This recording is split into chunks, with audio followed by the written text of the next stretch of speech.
Tollywood তারকা শাকিব খানের মুক্তির অপেক্ষায় থাকা 'দরদ' সিনেমার গান ও ট্রেইলার একই দিনে প্রকাশ হয়েছে। প্রকাশের ঘণ্টাখানেকের মধ্যে হিন্দি, বাংলা দুই গানই ট্রেইলারে উঠে আসে। গানটি হিন্দি ভার্সন জিসমে তেরে গেয়েছেন মোহাম্মদ ইরফান ও রুবাই।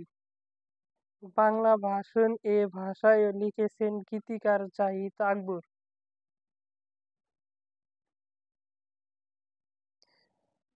টলিউড তারকা শাকিব খানের মুক্তির অপেক্ষায় থাকা 'দরদ' সিনেমার গান ও ট্রেইলার একই দিনে প্রকাশ হয়েছে। প্রকাশের ঘণ্টাখানেকের মধ্যে হিন্দি, বাংলা দুই গানই ট্রেইলারে উঠে আসে। গানটি হিন্দি ভার্সন